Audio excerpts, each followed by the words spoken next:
Ok, við skulum spjalla aðeins línulegar varpanir. Við ætlum að halda áfram að skoða fylki A, en ætlum að líta á það núna sem fyrirbæri sem virkar á einhvern vegur x og gefur okkur nýjan vegur sem við getum kallað a sinum x, sem er a sinum x. Og við skulum pröfa að skoða fyrst bara dæmi. Við erum með fylki A sem er 4 - 3, 1 og 3, 2, 0, 5 og 1. Og þetta fylki A, það virkar á vegur sem er í r í fjórða og gefur okkur vegur sem er í r í öðru. Skulum sjá dæmi. Látum til dæmis A virka á vegurinn 1, 1, 1, 1. Sér svona. Þá er einfallega að segja fylki mitt 4, 2, - 3, 0, 1, 5, 3 og 1 sinnum 1, 1, 1, 1. Hún tekur inn þennan hennar vegur og skilar okkur tveggjastaka vegri. Nú margfalda þetta saman og fær úr vegurinn 5, 8. Tók inn fjórastaka vegur og skilaði okkur tveggjastaka vegri. Nú, A getur virkað á hvaða fjórastaka vegur sem er. Til dæmis gæti hann líka virkað á vegurinn 1, 4, - 1, 3. Þá er ég margfalda saman þetta hérna tvisvar sinnum 4 fylki við þennan vegur sem er 4 sinnum 1 og þessar tölur passa saman, það er hægt að margfalda saman og ég fæ út tvisvar sinnum 1 vegur. Og í þessu tilfelli fæ ég út vegurinn 0, 0. Ok, þannig að fylkið A virkar á fjórastaka vegur og gefur tveggjastaka vegur. Ok, til að setja það í samhengi við það sem við höfum verið að gera, þá er það að leysa jöfnuhneppið ax jafnt á b, orðið það sama og spyrja hvaða vegra x færir a í b. Við erum sem sagt með a er einhver virki sem virkar á vegurinn x og við köllum þetta vörpun. Segjum hérna, þetta er vörpun t sem færir vegur í r í enda yfir í vegur í r í enda með einhverju reglu. Til dæmis gæti reglan verið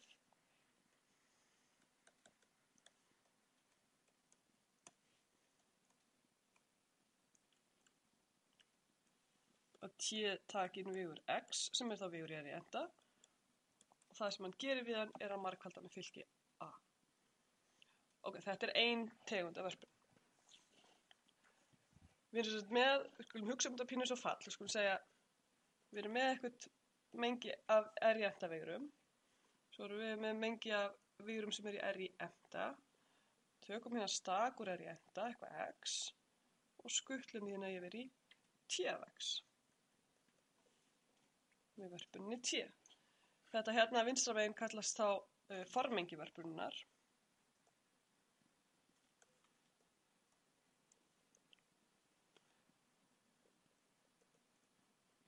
Og þetta hérna kallast varpmengi eða bakmengi. Varpmengi vörpunnar t. Við skrifum þessa svona vörpun, notum aftur ritháttinn x er færður yfir í t af x.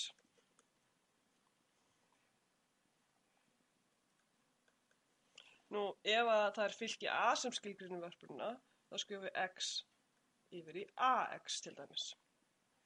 Ok, allir vegrar sem að þessi vörpun t getur búið til kallast myndmengi t.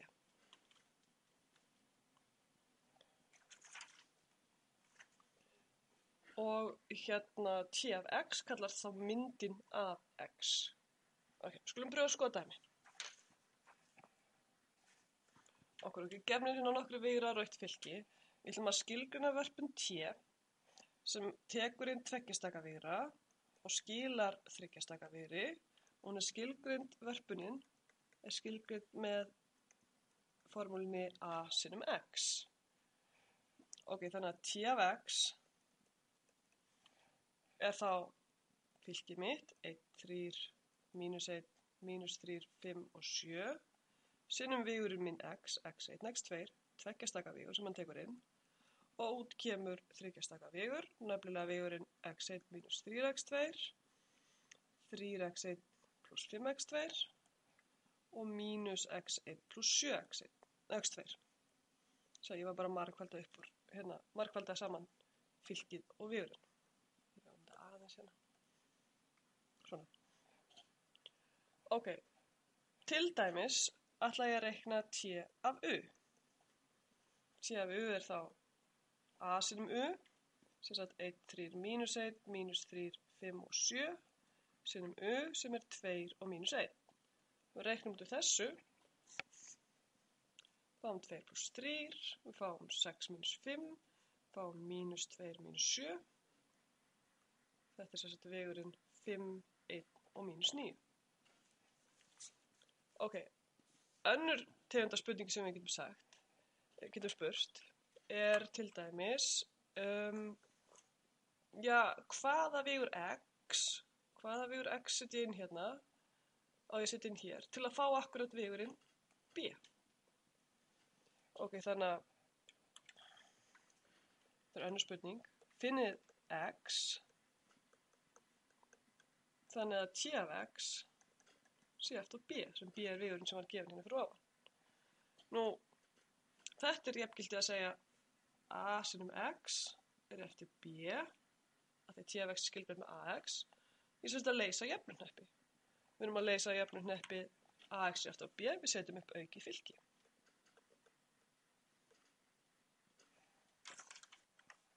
Nú, aukna fylki lítur svona út. Við komum svo að rudda línustallgerð og þá fáum við fylkið, það er sem sagt nokkur skref hérna á milli. 1, 0, 3 aðrir, 0, 1 og mínus hálfur, 0, 0 og 0.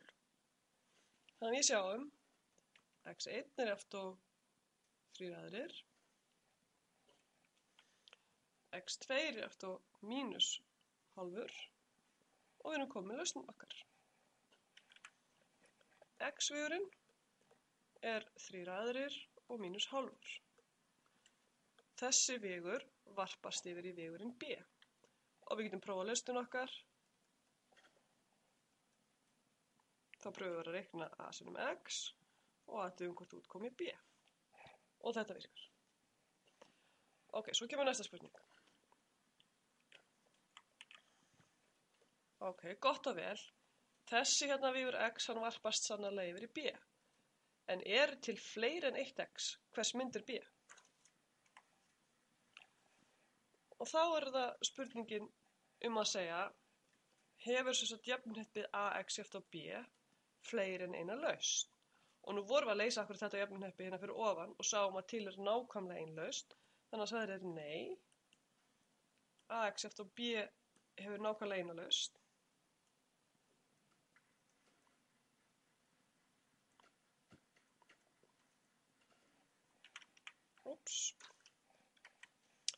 Hefur nákvæmlega eina lausn, svo aðeins 1x varpast yfir í b. Pröfum eina spurningu viðbót. Spurjum nú, er C-vegurinn í myndmengi T? C-vegur sem var gefinn í upphafi dæmisins. Og þegar við spurjum á því, er C í myndmengi T, þá erum við að spurja, er til x? Þannig að T af x sé eftir C-vegurinn. Með öðrum orðum, jafngild staðhæfing eða spurning er, hefur ax eftir C einhverja lausn? Og við leysum bara jöfnuhneppi eins og við gerum venjulega með að setja upp aukið fylki. Og þetta fylki er jafngilt fylkinu 1, mínus 3, 3, 0, 1, 2 og 0, 0, mínus 35. Og þá sjáum við í neðstu línunni, það stendur 0x1 pluss 0x2 er eftir mínus 35, sem getur ekki gengið upp. Þannig að neðsta línan er sem sagt að segja okkur að það er engin lausn til. Þannig að svarið er nei, það er ekkert x til sem varpast yfir í C með vörpunni T. Ok, við skulum prófa að skoða fleiri dæmi. Skoðum nú aðra vörpun. X sem færist yfir í ax, sem sagt vörpun sem er skilgreind með fylki. Og fylkið okkar núna er a, jafnt á 1, 0, 0, 0, 1, 0 og 0, 0, 0. Ok, hvað gerir eiginlega þessi vörpun? Skulum pröfa að láta hana virka á einhvern vegur x auxlónseta. Hún virkar klárlega á 3 staka vegur.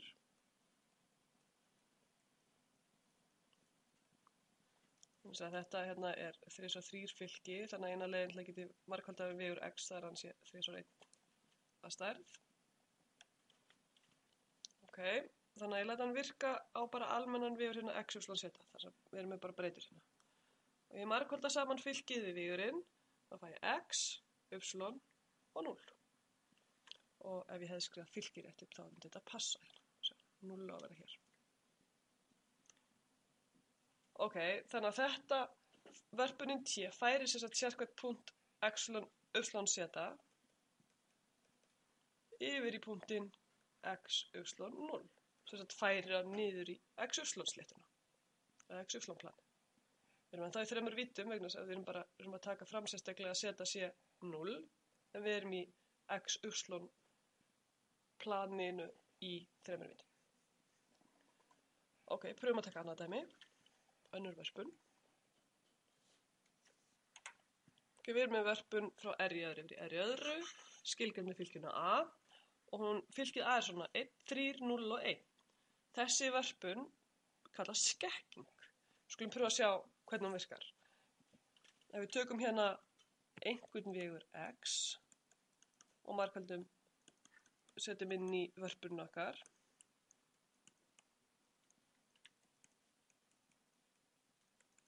þá sjáum við hvernig ég fæ x1 pluss 3 sem x2 hérna og í neðra stækka fæ ég x2. Það gerist ekkert við seinna hnetið en það greinilega gerist eitthvað hérna við efra hnetið. Og sjáum, ef að þessi hérna tala 3 hérna, ef þessi tala er pósitív, þá er ég að stækka hnetið hérna, ég færa mig til hægri. Ef þetta aftur mátti verið neikvætt, þá var ég að færa x hnetið til vinstri. Þetta er ein tegund af skekking, þetta er skekking á x-ás. Önnur tegund af skekkingu, þá væri ég með einhverja tölu hér, ef að segja ég væri með 2 hér. Og hvað myndi þá gera? Það myndi koma tvisvar x1 hérna. Þannig að ef þetta væri pósitív tala, þá væri ég að færa y-hnetið mitt til hægri. Ef þetta væri aftur mátti neikvæð tala, þá væri ég að færa y-hnetið mitt til vinstri. Ok, förum aftur að dæminu eins og það var upprunalega. Ok, við erum með nákvæmlega þessa skekkingu. Ég ætla að pröfa að reikna t af 0,2 til dæmis. Hvert færist þessi punktur? T, þetta er vegurinn u, skulum við kalla hann, 0,2, er sem sagt 1, 3, 0, 1, 0,2 og ég fæ vegurinn 6, 2. Sér ekkert gerst við y-hnetið en x-hnetið færðist, stækkaði. Ég ætla að teikna hérna mynd fyrir neðan. Svo hérna vorum við punktinn 0,2, og segja það sé hérna. Og hann færðist í 6,2. Vörpunin færðan hérna í 0,2 yfir í 6,2. Og pröfum þetta fyrir nokkra veira. Sjáum hvað er að gerast. Segjum hérna hvað með t af 2 veiruna. Þá fæ ég og ég margfalda á saman og ég fæ 8, 2. Þannig að sem sagt 2, 2 færðist í 8, 2. Sér svona. Og við höldum áfram, við segjum hvað með t af 1, 0. Hvað fæ ég þá? Nú þá fæ ég 1, 3, 0, 1 sinnum 1, 0 eins og áður. Og ég fæ akkurat aftur bara 1, 0.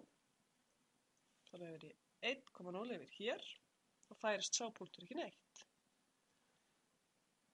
Ok, hvað með t af 1,1? Hvað endar hann? Og hann fer í 4. 1, 1 fer í 4. Það sé ekki besti litur þessi guli.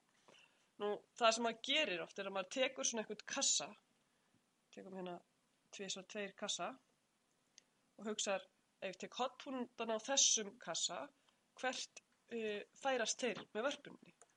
Þeir fara hérna í 0, 0 fer í 0, 0, 2, 0 fer áfram í 2, 0, aftur á móti 1, 2, 2 varpast í 8, 2, það fer hingað, og ef ég fer í 0, 2 þessi hérna, hann varpaðist aftur hingað. Svo að kassi minn hérna, svarti, hann skekkist í þennan hérna kassa. Þess vegna kallum við þetta skekkingu. Ef sem sagt við verðum með skekkinguna 0, k, 0 og 1 sé svona og k væri minna en 0, sem þetta neikvæðtala, og þá væri skekkingin í staðinn í þessa átt. Og ef skekkingarfylkið okkar væri 1, 0, það hafa nú bara eitthvað almennt hérna, það segja h,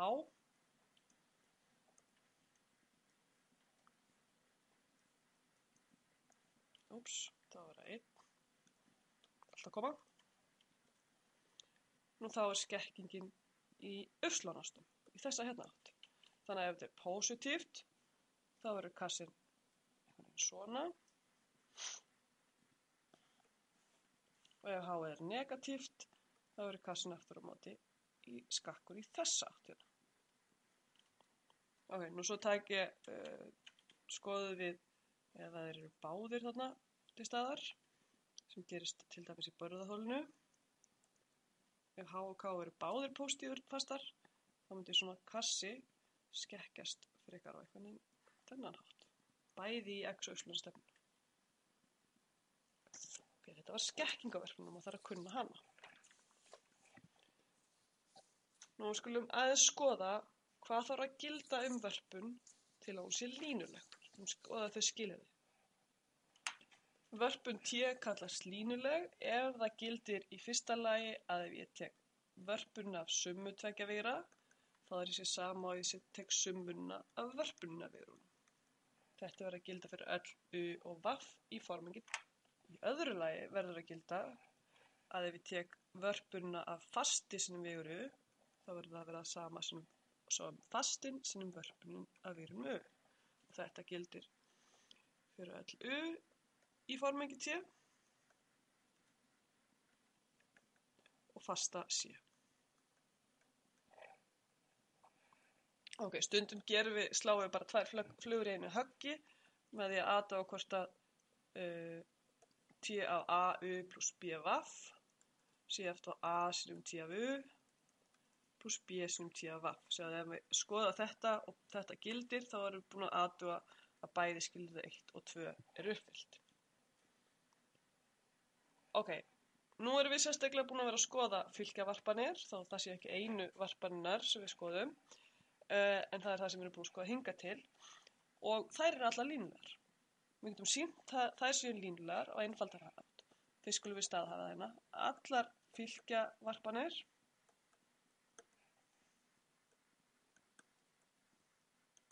sem sagt varpanir að gerðinni T af x er skilgreind sem a sinum x, sem a er fylki, eru línulegar. Vegna þess, kemur rökstuðningun, ef ég tek T af a, u plus b vaff, þannig að ég slá tvær flugur í einu höggi, þá er þess að segja a sinum a, u plus b vaff, svoleiðis er verkefni skilgreind, og nú vitum við úr setningu 5 í 1,4 að við megum margfalda fylki lið fyrir lið, og við megum taka fasta út fyrir sviga, þannig að við segjum a sinum AU plus B sinum A vaff. Og hvað erum við með hérna? A sinum U, við erum akkurat með vörpunna af U. Og hvað erum við með hér? Við erum akkurat með vörpunna af vaff. Þannig að þetta er sem sagt jafnt á A sinum T af U plus B sinum T af vaff, sem er það sem við vildum sýna.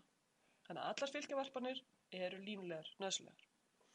Skoðum aðra típu af vörpun. Hérna erum við vörpun T af x er eftir r sinum x, það sem r er bara eitthvað fasti. Við sem sagt margföldum vörpuninu þannig að hún margfaldar vígurinn sem við setjum inn með fasta. Nú, fyrsta sem ég ætla að spyrja er þetta línuleg vörpun?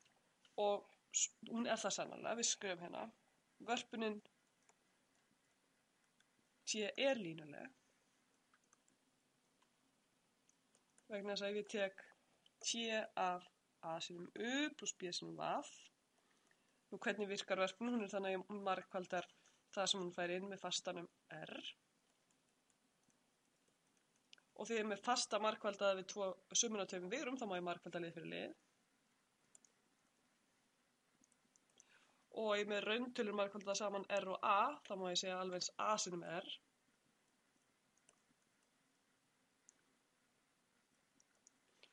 og r sinum u er akkurat vörpunin af u og r sinum vaff er akkurat vörpunin af vaff. Þannig að vörpunin er línuleg.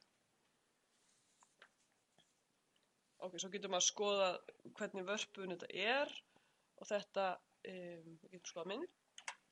Nú, ef þessi fasti r er stærri en 1, þá kallum við þessa ákveðnu vörpun r sinum x útvíkkun og þá förum við úr bláa vigurinn yfir í t af x stóra vigurinn, við lengjum vigurinn. Og ef að r er aftur á móti bilinu 0 til 1, þá kallast við t samdráttur, eins og þetta minnka vigurinn. Ok, við erum bara margfalda vigurinn okkar með fasta.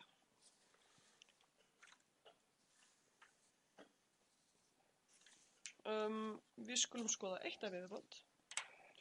Ok, okkur gefum vörpun frá r í öðru yfir í r í öðru, t af x gefum sem þetta fylki sinnum x1, x2 og þá vitum við að þetta er línuvörpun, við erum svona skilgreint með svona fylki og við ætlum að skoða myndinir af u, vaff og u plus vaff.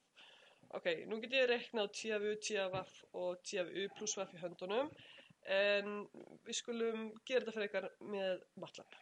Við skulum sjá, við segjum vörpunin okkar t er skilgreint með fylki a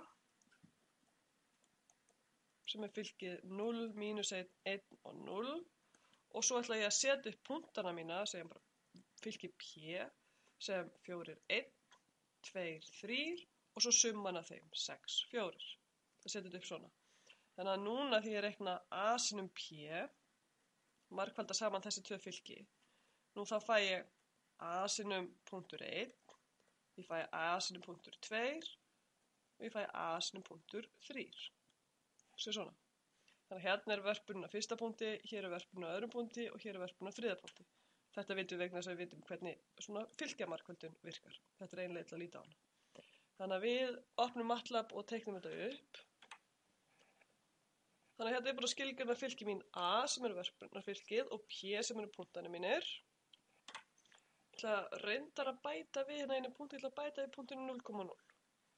Svo bý ég til tengslafylki við hvernig ég vil teikna þetta og ég ætla að hafa hann bara þannig að allir punktar séu tengdir. Og svo ætla ég að nota G. Það ég skrifa G-plot, C og svo gef ég P sem dálkavegur í staðinn. Ég bylti honum hana með þessa skipun og þá lítur þetta svona út. Ok, ég er með tengingu á milli allra punktana. Bara til að pröfa það. Ok, svo ætla ég að teikna hann á sömu mynd vörpunina. Þannig að ég segi í staðinn fyrir að teikna G, C tengslafylkið og P, þá ætla ég að teikna a sinum P. Ég ætla sem þetta að vera búin að varpa því. Og þá endum við þarna. Það sem við getum gert svo er að taka þessa punkta og varpa þeim aftur. Þá erum við með a sinum P. Önnur vörpun. Og þá lendum við þarna. Og akkur ekki gera þetta eins og enn.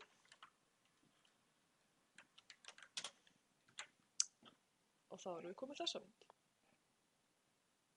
Þannig að vörpunin okkar sést þarna og svo vörpunin af vörpunir hér og svo vörpunin af þeirri vörpunir hér.